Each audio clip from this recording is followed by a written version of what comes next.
The Gospel of Luke, chapter 20.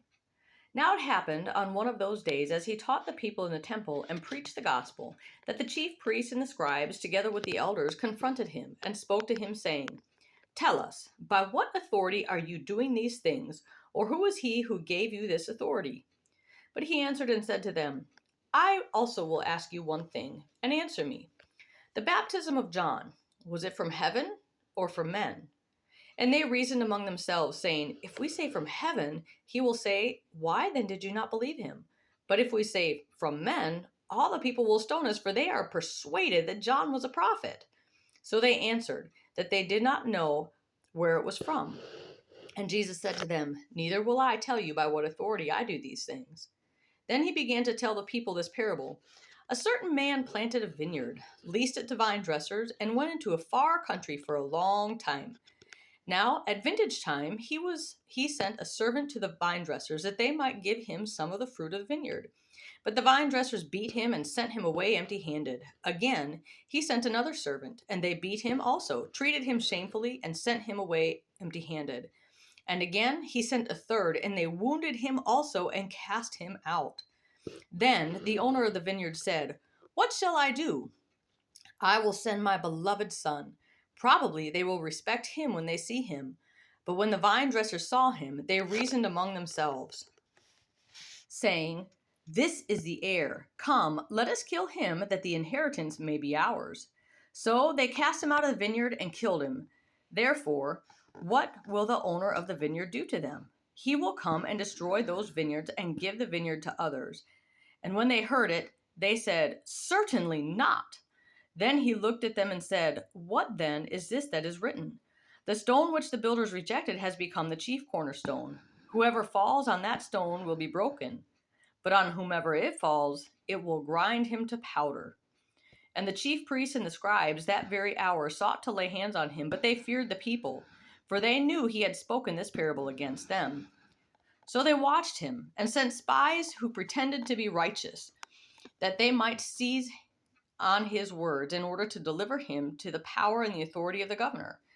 Then they asked him, saying, "Teacher, we know that you say and teach rightly, and you do not show personal favoritism, but teach the way of God in truth. Is it lawful for us to pay taxes to Caesar or not?" But he perceived their craftiness and said to them, "Why do you test me? Show me a denarius. Whose image and inscription does it have?" They answered and said, "Caesar's." And he said to them, "Render therefore to Caesar the things that are Caesar's, and to God the things that are God's." But they could not catch him in his words in the presence of the people, and they marveled at his answer and kept silent.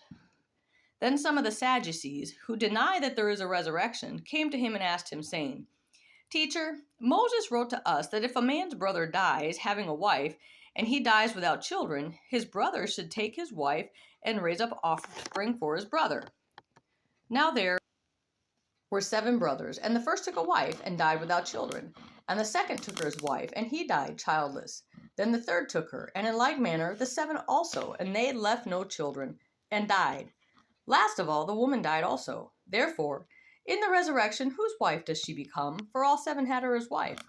Jesus answered and said to them, "The sons of this age marry and are given in marriage, but those who are counted worthy to attain that age and the resurrection from the dead neither marry nor are given in marriage, nor can they die any more, for they are equal to the angels and are sons of God, being sons of the resurrection. But even Moses showed in the burning bush passage that the dead are raised, when he called the Lord the God of Abraham, the God of Isaac, and the God of Jacob. For he is not the God of the dead, but of the living, for all live to him." Then some of the scribes answered and said, "Teacher, you have spoken well." But after that they dared not question him any more. And he said to them, "How can they say that the Christ is a son of David? Now David himself said in the book of Psalms, 'The Lord said to my Lord, sit at my right hand, till I make your enemies your footstool.' Therefore David calls him Lord. How is he then his son?" Then in the hearing of all the people he said to his disciples, "Beware of the scribes who desire to go around in long robes, love greetings in the marketplaces, the best seats in the synagogues, and the best places at feasts, who devour widows' houses, and for a pretense make long prayers.